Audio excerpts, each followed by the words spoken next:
रात के 10:30 बजे के आसपास का वक्त था। ट्रेन से उतरकर स्टेशन पर चारों ओर नज़र दौड़ाई। सुनसान पड़ा था। पिछले 20 सालों में ज़्यादा नहीं बदला था। 20 साल बाद अपने गांव आया था। यह गांव से 2 किलोमीटर दूर एक स्टेशन था। यहाँ से गांव जाने के लिए कोई साधन नहीं दे रहा था।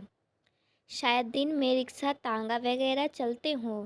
गांव तक पैदल ही जाना पड़ेगा, यह सोचकर डर भी लग रहा था।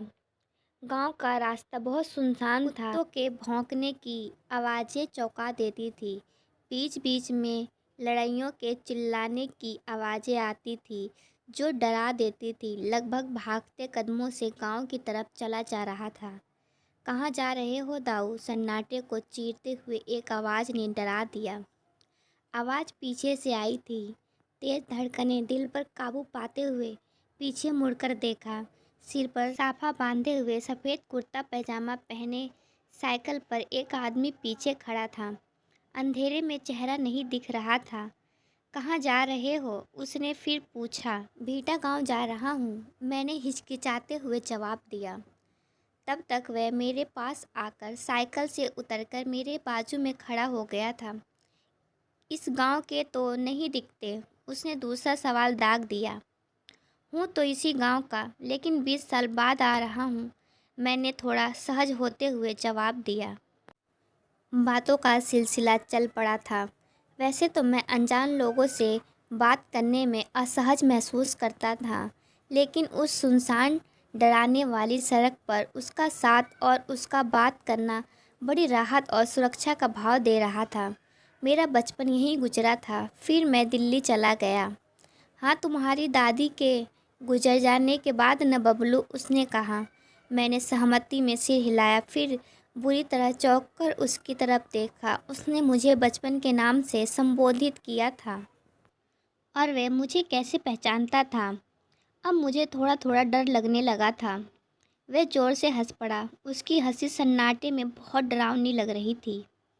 क्योंकि तुम आज भी वैसे ही दिखते हो और मैं भूरा हूँ।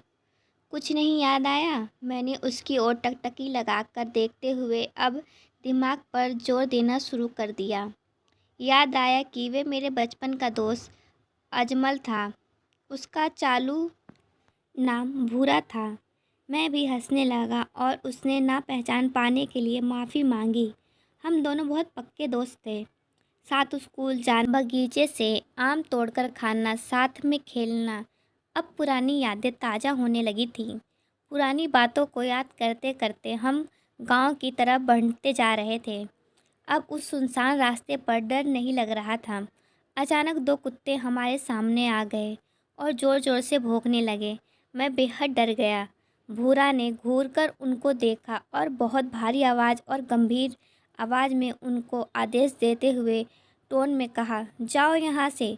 दोनों कुत्ते तुरंत चुप हो गए और पूंछ दबाकर झाड़ियों में आश्चर्य से भूरा की तरफ देखा। अरे यार, यह मुझे रोज़ देखते हैं ना, इसलिए पहचानते हैं। मैंने भी सहमति जताई। हम दोनों आगे बढ़ते बढ़ते बूढ़े बरगद के पास पहुंच गए। वहां से गांव जाने के दो रास्ते थे। एक शॉर्टकट था जो बरगद के बाजू से होते हुए पगडंडी वाला था और दूसरा लंबा घूमकर जाता था। शाम के बाद छोटे रास्ते से कोई नहीं जाता था, क्योंकि गांव के लोग मानते थे कि वहां शाम को बुरी आत्माओं का डेरा रहता है। इसका समर्थन करते हुए कई भूरा उसी छोटे रास्ते की तरफ मुड़ गया। घटनाएं भी हुई थीं। मैं ठिठक गया। भूरा ने हंसते हुए कहा, डरो मत, मैं हूं ना, कुछ नहीं होगा। मैं हमेशा इसी रास्ते से आता जाता हूँ। मैं फिर भी सशंकित था, लेकिन उसने मेरे कंधे पर हाथ रखा और मुझे चलने को कहा। मैं डरते डरते उसके साथ हो लिया। बरगद के बाजू से गुजरते वक्त हवा की आवाज़ बहुत डरावनी लग रही थी। ऐसा लग रहा था कि अभी कोई आएगा और हमें पकड़ लेगा। भूरा पूरी तरह सहज दिख रहा था, जैसे मानो वो यहाँ से आना जाना उसके लिए आम बात है। हो भी सकता है, क्योंकि वह बचपन से यहाँ रह रहा था। चलते चलते और बातें करते करते हम गांव पहुँच गए।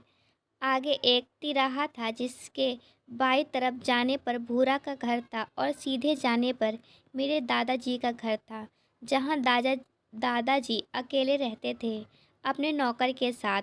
तिराहे पर पहुंचकर भूरा ने कहा, चलो मेरा काम ख़त्म हो गया, मैं चलता हूँ। तुम्हें यहाँ से अपने घर का रास्ता तो मालूम ही है। खुदा ने चाहा तो फिर मिलेंगे। ऐसा क्यों बोल रहे हो? मैं कल ही तुम्हारे घर आता हूँ। उसने मुस्कुराकर सहमति में सिर हिलाया और अपने घर वाले रास्ते पर मुड़ गया। मैं भी दादाजी के घर पहुँच गया। नौकर ने दरवाज़ा खोला। उसने बताया कि दादाजी सो रहे हैं। उसने खाने के लिए पूछा, लेकिन मैंने मना कर दिया। मैं घर से खाना लेकर निकला था और ट्रेन में खाना खा लिया था। सुबह उठा तो दादाजी पहले ही जग चुके थे। मैंने उनके पैर छुए, चाय नाश्ता करके मैं गांव के लिए निकल पड़ा। मेरा उद्देश्य भूरा के घर जाकर उससे मिलना था सबसे पहले, फिर उसके साथ गांव घूमने का प्लान था। मैं भूरा के घर पहुंचा, अपना परिचय दिया। उसकी पत्नी और बेटा घर पर थे। उन्होंने मुझे बैठाया। काफ़ी बातचीत के बाद मैंने पूछा, भूरा कहाँ है? उसकी पत्नी ने मेरी ओर देखा और दीवार के एक कोने की तरफ इशारा किया। वह भूरा की तस्वीर टंगी हुई थी और उस तस्वीर पर फूल माला चढ़ी थी। मुझे कांटा तो खून नहीं निकला। मैं अभावक सा उसे फ़ोटो को देखते जा रहा था। उस फोटो में भी भूरा वैसे ही मुस्कुरा रहा था जैसे कल रात था। 10 साल हो गए उनको गुजरे हुए। वे हमेशा आपको बहुत याद करते थे। आखिरी वक्त में आपसे मिलने की इच्छा जताई थी। मुझे कुछ सुनाई नहीं दे रहा था, बस कल रात का पूरा घटनाक्रम याद आ रहा था। उसकी बातें, उसकी जिंदा दिली। घर लौटते वक्त मैं सोच रहा था कि मरते समय की इच्छाएं क्या इतनी तेज होती हैं कि 10 साल बाद भी। आशा करती हूँ आपको हमारी कहानी अच्छी लगे। अगर अच्छी लगे तो एक लाइक ज़रूर करें। धन्यवाद।